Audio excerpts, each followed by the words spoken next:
Hi folks, it's Cynthia Dearin here. Welcome to Business Beyond Borders, where I unlock the secrets of international business success. Today we're talking about the US-China trade war and in particular what it means for Australia.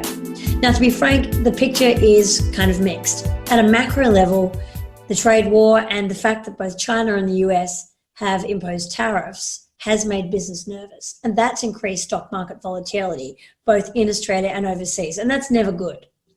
And when you look at the long term, trade disputes basically aren't good for Australia. We're a small, open economy. We're connected to the global economy, and global trade wars hit growth and confidence everywhere.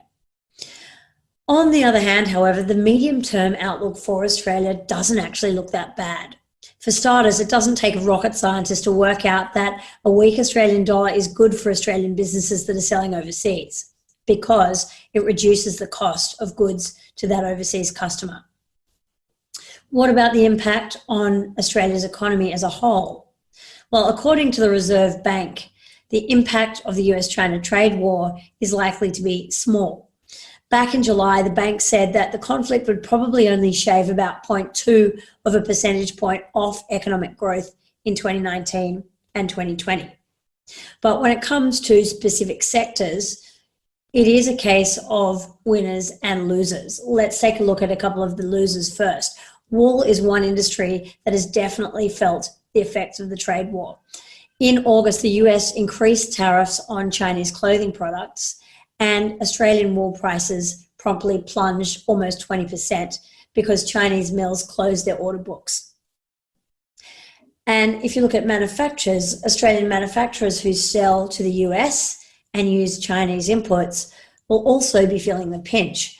That's because many of the products, which include parts from China, are automatically going to attract higher tariffs than they did just a few months ago because of rules of origin. But there's also some evidence that the trade war could benefit some sectors of Australia's economy. For example, China is increasingly reliant on our energy and mineral exports, and these are actually some of our biggest commodity exports. Figures that were released a little while ago show that Australia supplied 46% of China's LNG imports in the year up to June 2019, and that was more than any other country, and also up from the previous year. Demand for Australian iron ore has also spiked, and we supplied a record 74% of China's imported iron ore in June 2019. According to trade figures, that is almost double the monthly average from 10 years ago. What about agriculture? Well, EY recently put together some modelling that suggested that in the short term, the trade war could deliver Australian farmers a bonus too. Last financial year, we exported 12 billion worth of agricultural goods to China. And a lot of that was beef, wine, and wheat. Now, the US is one of Australia's biggest agricultural competitors in China. China has said that it will block state-owned enterprises from taking US farm products in retaliation for the Trump administration imposing tariffs. Now, as that goes ahead, Australia could benefit from an extra $1 billion in farm exports, and that would also generate nearly 4,000 full-time jobs in Australian agriculture and another 1,000 jobs in the wider Australian economy. And that would be great to offset some of the pain that's being felt as a result of the drought at the moment.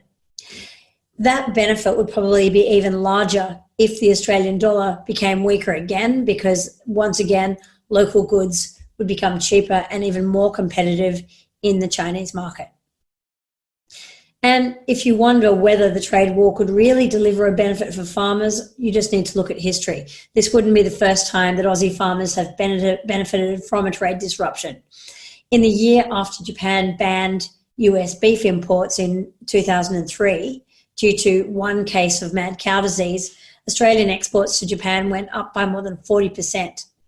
Another mad cow disease scare 3 years later also caused a surge in high-quality Australian beef into Japan.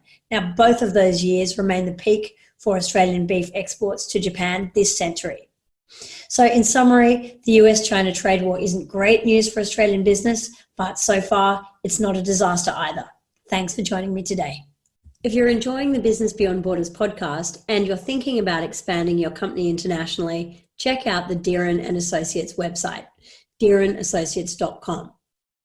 Our consulting services, which include market research and modelling, cross-cultural consulting, and strategic business connections, deliver deep insights and create value for larger companies looking to scale internationally.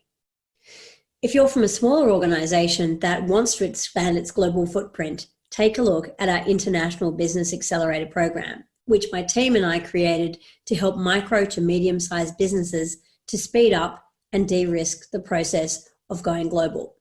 The program helps business owners to build a great strategy without having to reinvent the wheel. It creates the momentum to put the strategy into play, and it helps them to generate or raise the funds that they need to get an international expansion off the ground. We built it especially for founders and CEOs who want to take their business to the next level and wondering where to start. It's structured in a way that's simple to follow. It's digital so that you can take part from anywhere in the world. It's a lot of fun and our members love it. Check it out at dearinassociates.com.